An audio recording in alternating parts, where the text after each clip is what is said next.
Hi everybody, Nigel here with you again, and today we've got another video for you. So it's three videos in 3 days. Today we got the chassis all wax oiled, all wiped off and everything. I'll show you that close up in a minute. And then we're going to fit the front cross member and we're going to fit the fuel tank. Now obviously this is going to be really easy because the chassis is on a stand. If you're thinking of changing your fuel tank, then I'll try and put some notes in that I discovered from other people trying to do it, things I've read. So yeah, we'll get to look at the chassis now, and then we'll move on from there. So there we go then, guys. This is it the day after, and as you can see, I've wiped it all over, and then so the whole chassis, you can see it there, it's got like a sort of thin coating of wax. You can see how the wax is all settled into all the nooks and crannies now. That was the main thing, was getting down in places like this. If I think of it, I'll put a picture up now that shows you sort of from this angle how this can look if you don't treat your chassis. So there you go, that angle there, look at the photo, there you go. Moving on, we can go inside and we can feel that everything's all nice and wet with wax and everything all down inside these tubes is done. Down in there you can see all the wax all drying out, and it sort of dries kind of clear. I don't know if I remembered, but also need to wax inside any holes like this where the steering box, whatever goes.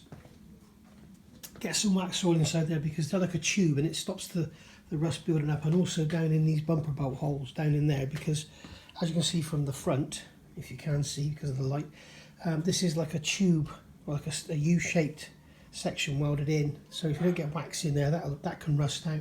Just get it everywhere. You know, it'd be nice to have a great big bath just to dip it in, but we can see down in here in the rear cross member all nicely thickly coated in wax. And you can see on here, you know, I'm going to have to clean this off with thinners because I want to paint it again, I think. We shall see. But there we are. So I've been speaking to Gwyn over the last couple of days. I'm putting the cross member plates in here which guard the cross member and save this all getting attacked with salt and mud and everything. There's also another one that's going to go in here, in here in front of the rear wheels, which stops all this getting all coated in rust and salt and everything. And that one actually comes with, you've got these brackets, I can't think where they are, I think they're here somewhere. You've got brackets that come from the chassis out to the body, and they always rust because they get living daylights beat out of them. Well, it comes with the new ones of those, and I think they might be stainless or they might be galvanised. And then there's also a forward section which goes here, which protects this cross member and stops that getting beat to living daylights by sand and salt and grit and everything your tyres wants to throw up at it. So there we are. So there we go. Dumb irons are all full of wax, as you can see. So hopefully, as I said in the last video, we should be good for another 10 years. Now the cross member is down here. Let's move it over here so you can see it a bit better. And as you can see, it's all painted and nice and shiny. I have just literally wax oil down inside. And inside the box section here, you can see the wax on the edges there. So, and the original wax is still there from before. This is some splash marks where Jess has been playing in the water and come in and splashed it. So she obviously wanted to try the wax oil out. So there we go. So that's ready to go on. Now the one thing to remember is it's a very tight fit in the chassis, and also to all you guys TD5s and Pumas, I believe, when they build these chassis, they bolt these cross members in before they dip them. So therefore this area here, these areas here, and then the relative areas on the chassis, you can see where the rust is there. There's no paint. So you've basically got bare steel, bolted onto bare steel, just asking with water, you know, asking water to collect in this area here in this void, and it's just going to rust. It's going to rot out. And these are the areas on the chassis. You can see here. Where are we? Here and here. These are the areas where it bolts on. So yeah, mine was all rusty around here. Even though I'd wax oiled it, I'd gone in that gap, but the water still managed to get its way in. So what I'm going to do now is I'm going to brush wax oil on here, and I'm going to brush wax oil on the chassis, so that it's got something in here, so that anything that gets trapped in there can't really start to work its way through the paint, and you know, it should help make it last a bit longer. But as you can see, I wax oiled it before, it's worked. So let's look at getting this in. First thing we've got to do is think about how we're going to spread the chassis, because it's a very tight fit. So we've got to somehow get these these chassis legs split apart. So I think I'll do it on its side and use a jack or something, we shall see. Okay, so as you can see, we've got the chassis here wedged apart with this scissor jack looking very precariously bent. So, there's a lot of energy in there. So what I'm going to do now is come along with my spare leftover from yesterday wax oil, which is quite thin. And I'm just going to liberally brush this in here, just to make sure it gets all in between those flanges. And I want to make sure that the chassis has got a coating of wax oil in that recess. So you can splash it about, it's not like paint, you wipe it up afterwards, everything's covered in wax oil anyway, so you can go to town. And then we'll also get up under here. We'll be looking here.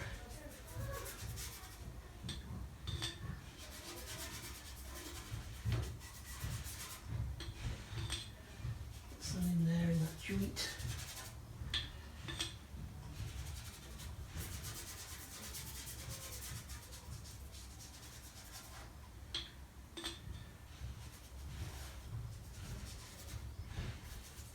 Like I say, this is a messy old job doing this. Really would have been better with some thick stuff instead of this thin stuff. Let's get some of the thicker stuff off the sides. There we go. Oops. There we go. It's just literally just something there, just so it's got a barrier between the paint and the whatever gets up in there. So I've done the ends of the cross member as well. So they're all done, as you can see there. Now the cross member only goes in one way, and you need to check for your version. With the Puma, cross member goes in that way. So this tube here is rearwards, okay? I think the TD5 may be the other way around. I'm not even sure if it will fit in either the wrong way, but just check anyway. So now this is going to slide in here, and hopefully it'll just slide into position without me having to knock it about too much. Yeah, it's a shame because it's going to scratch the paint now. Oh, it's come up against the edge. Let me deal with that and then I'll come back. Okay, so what it was, there was a lump of weld on the chassis where that plate's welded onto the bottom, so I just had to get over that lump, and now it should just tap in. Obviously using wood to protect the paint.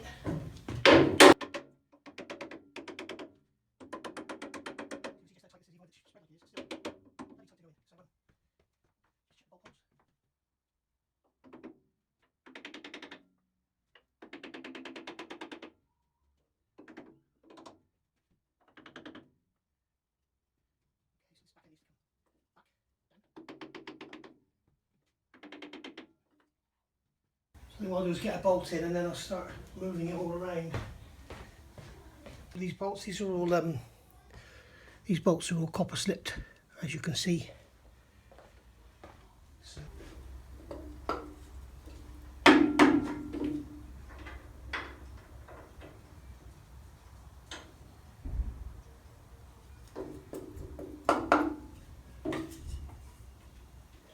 Yeah, and these bottom holes, the bolts need to go in first because the holes are actual holes, whereas on the upper holes they're slotted. So get the bottom ones in first to get everything lined up, and make sure the bolts go in with your fingers. You don't want to be graunching anything. You've got captive nuts, you don't want to be damaging them. You're looking at welding new nuts in. There we go, that box is there finger tight.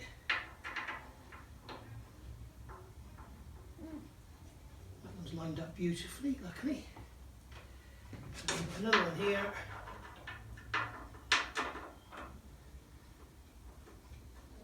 And again, that one's lined up beautifully, so that means our cross member is nice and square. I'm just giving the bolts a rock just to make sure they're clear. What you don't want to be doing is winding the bolts down into the chassis and having them rubbing on the hole that you're going through, because then what you'll do is just come that way. damage the thread as the bolt goes in. So just give it a wiggle, make sure it feels loose. And there we go. So I can tighten them up and then put the other 4 bolts in. Right then guys, that's all in. So all the bolts are in. Don't know why, I don't remember why, but this bolt here goes in the other way. These all come in from the outside but they're not on the inside. But this one here goes in, look at the picture in the manual, it goes that way round and not on the outside. Maybe there's an earth lead or something on the outside of that one, I can't remember. I think there's something there. Anyway, that's all done. One piece of advice I will give you, excuse me, ignore the torque settings in the manual. I've only actually now bolted 2 items onto this chassis. First one was the rear shock mounts, and they've just literally gone mental and crushed the chassis. They were 44 newton meters, I think. And then this one here, they're calling for 80 newton meters, 59 pounds-feet, and they just feel it's just too tight. I mean, I haven't clicked on any of them, and on the bottom one here, it actually pulled the thread. So it stripped the thread, the captive nut, in here. So, you know, ignore the torque wrench settings and just do them up good and tight. It's not a critical item. It's not a moving part or anything. But yeah, I mean, they're probably all tightened to about 60 newton meters, which is plenty tight enough. Yeah, ignore the manual. I mean, I mean, if I was snapping bolts and stuff, then that would be one thing. But when you start crushing your chassis, that's when you need to be careful. And also, like I say, you know, to pull a thread out of a bolt when you're not even near it. I mean, I wasn't even probably at 40 newton meters and it pulled the thread. I just felt, you know, that feeling when it suddenly goes. And yeah, I looked at it and it pulled the thread out of the nut. The bolt is absolutely fine. So I've had to put another nut on the inside of the cross member and tighten it down. So that's all good. So yeah, ignore those torques. Okay, so as you can see, cross members in, that's all done now. Now we're looking at the fuel tank. I've done the wiring loom. I didn't film that in case it all just, you know, because it was just been so boring. But basically, if you remember before, I put a piece of wire through the chassis and I just brought it back through. So we've got the loom here at the front, all looped up and bagged up, all sealed in. And then we've got the same back here. So I wanted to make sure that was in before I did anything else. You know, there's nothing worse than groveling around underneath it when it's all done and trying to pull that through. So that's all done and I'm happy with that. Now look at this fuel tank. Now, for those of you that have done this job with the body still on, I've seen people struggling with it and I read about it. I'm going to show you something now that's going to really annoy you. But we've got the plate here, the bottom plate, and it is so easy to fit without the fuel tank in there. As you know, it's a struggle with it in there, with the fuel tank in. So we've basically got 2 studs on the back of the plate here, and then we've got 4 captive nuts here and here, and here and here. So as you can see, I've got wax all up under there. I've got a massive bumblebee just come in the garage. He's attracted to the lights, so rather than go flapping your arms about, I'll show you what to do. You just turn all the lights off, and the bumblebee will always go for the daylight. There he goes. Okay, so that's a little trick for you. Right, so basically so we've got the bolts in there. Obviously everything, the bolts are all copper slipped and everything is brushed with wax oil and it goes together. So every joint has got wax oil surrounding the bolt in the cavity around the hole, if you know what I mean. So yeah, basically that plate goes in. It's easy for me to fit it like this. So I'm going to get that bolted in now, and then I'll come back and I'll show you how to fit the fuel tank. There we go, the plate is in. All nice and shiny, as you can see. Nice reflections and stuff, so that's all nice. Now I'm going to put the fuel tank in now just to show you. Here's the fuel tank, just to show how it goes in. Just to show how easy it is when the chassis is out, because a lot of people go, you bastard, you're going to be really annoyed. There we go. So if you want to see how hard it is to get in from underneath, go to Life's Projects and see Tom do it from underneath. It's hard. What you have to do is have these pads. We've got these sponge pads. They're here. Here's the part number, MXC5714. And it's just a piece of foam with a sticky back on one side. You can see how I ripped it off. And they go in the chassis in here. So there's your chassis. So there's going to be one either side, and they're just to sort of support the tank and stop it rattling around. Now I'm tempted to spray some wax oil in here before the tank goes in, but I'm not putting the tank in permanently yet, so we'll leave that for now.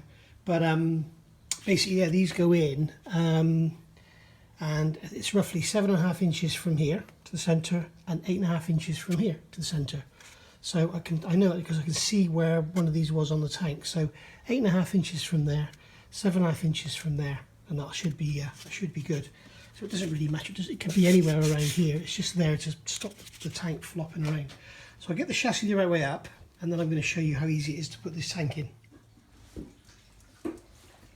Okay, right, so I've got my fuel tank here and it's empty. It's got probably half a pint of fuel in it, and as you can see all the holes are all bunged up and everything. So basically it's like this. You put the tank neck through there, okay, and then that goes through there, and then you drop it down in, and there it is in. I don't know what all the fuss is about. I don't know why everybody makes such a fuss about putting a tank in a 90. Sorry guys. And there you can see it's in there, and breather pipe's going to come through here, I believe. I'm not sure what comes over there. It's probably wiring. I'll check on my photographs. But yeah, there is no actual tank strap in a 90. Well, the TD5 and TDCI, the actual body holds this down. So the actual rear tub is holding the tank in place, and it just sits in that tray. And as I say, you've got those foam pads either side to stop that sideways movement. So I'm not going to leave this tank in here now. I'm going to put it in when it's appropriate, because it seems crazy. There's Jess. Jess, what are we doing? What are we doing, Jess? It seems crazy to put that tank in now and have it just sat in all weathers when I could put it in minutes before I put the tub in. So that's what I'm going to do. So we'll take the tank back out now, and in fact I'll do a video. I'll show you just how easy it is to take it out. So here we are. Okay.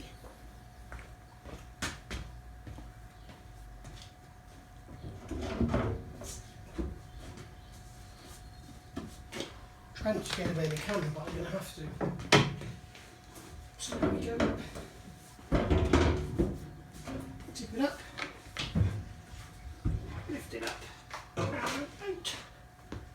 There we go. As I say, I don't know what all the fuss is about. Just before we go, that's a shot of the that's the inside of the tray that the tank sits in. As you can see, I've blasted it all. I've given it a good coat of gloss paint and everything, so hopefully it'll be okay. I don't know of a product that I can put in there that would help to insulate it, because the trouble is whatever you put in there, it's going to trap moisture. So probably best to just leave it as it was. I mean, it's got a good coat of paint on it. It's got Carless S on it. If I get wax oil on it as well, then I'm sure it'll be absolutely fine. I'm just thinking any foam or any self-adhesive strips or whatever, it's just going to make it rust probably. So, and there's also worth, when you've got the tank out, it's worth remembering to get in these holes here in your cross member, because you can't get to them with the tank in place. So I don't forget to put the these towing eyes in. These things, oh god, it's on the other side. These things here, don't forget to put, where are they? Bloody hell. These things here, put them in before you put the tank in, because I'm not sure you can get to the bolts afterwards, and make sure the bolts go in to out, otherwise you'll have the risk of puncturing your tank. So there we are. So I'm going to call it a day there, guys. I'm just going to brush some wax all over those threads there, and we'll leave it at that and call it a day. So I'll see you maybe tomorrow. Bye for now.